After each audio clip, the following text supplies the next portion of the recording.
morning mga brothers and sisters. Mga brothers and sisters, nandito po tayo ngayon dito sa Las Casas, na kung saan nag-relax po kami. So, iniisip natin dito, minsan may mga bagay tayo na makamundong bagay na nagre-relax tayo.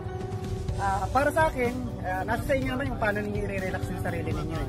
Nagre-relax ako dito dahil imbis na guguling ko nga sa hindi magaganda paggawa ng hindi makabuluhan, ngayon dito ko nire-relax yung sarili ko.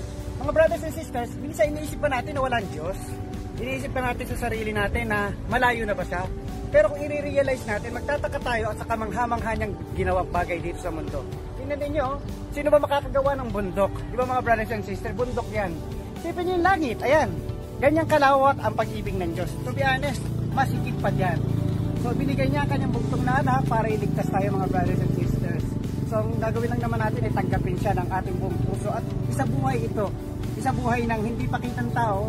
Isa buhay ito dahil kapag tinanggap mo si Jesus sa buhay mo, automatic lalabas na yan mga brothers and sisters. So kaya mga brothers and sisters, tignan niyo yung araw. Ayan. Diba? Sino makakagawa ng araw? Isipin niyo mabuti. Sino gagawa niyan? Siguro gagawa sila mga ilaw-ilaw lang. Pero etong araw na ito ay ginawa ng Diyos. Isipin niyo mga ulap. Mga brothers and sisters, tignan niyo yung ulap. Ayan. Diba? Puno. Tignan niyo yung puno. Diba? Minsan gumagawa tayo mga invention, pero yan ay natural. Yan ay gawa ng Diyos. So napakabuti ng Diyos mga brothers and sisters. Kitang-kita rin yung mga brothers and sisters. Ayan.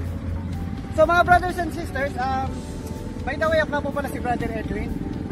Nagtitinda po ako ng online kahit ano. And then ako rin po yung founder ng Buy and Help Outreach Program.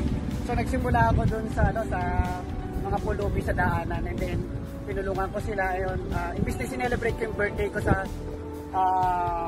disco or kung saan man, ang ginawa ko is tumulong ako sa kanila. Hindi naman natin kailangan maging mayaman para makatulong eh. Ang importante sa atin yung galing sa puso sa pagbibigay natin sa ating kapwa. So mga brothers and sisters, kita-kits po tayo sa mga susunod na outreach program. Yes po mga brothers and sisters, abangan nyo po ang aming next na outreach program sa Maya Binangonan, Rizal. So, for the time being, habang hinihintay ninyo ang aming outreach program dyan sa May Binangonan, Rizal, na kung saan pakakainin natin yung mga batang nagugutom. At least doon sa mga area na Islam area, doon tayo magpapakain. Actually, mga brothers and sisters, kung saan ako dinadala ni Lord, kung mapapanood niyo lahat ng mga videos ko, minsan nagpunta ako doon sa mga lugar na Islam area din, sa mga Malabon, yung mga batang ulingan. Nagpunta rin ako dun sa Sambales, sa mga Aita naman. Kung saan mga brothers and sisters, abangan po ninyo yung aming susunod na outreach program diyan sa May Binangonan, Rizal, sa slum area. Actually, makikita ninyo yan sa mga susunod kong video. Ipapakita ko sa inyo ano yung lugar noon. So for the time being, panoorin po muna ninyo ito. Karugtong ito sa sinasabi ko nung unang video. It's all about God's creation. Dito sa video na ito, meron tayong realization. So, kita-kits tayo sa mga susunod na outreach program, and God bless you.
Thank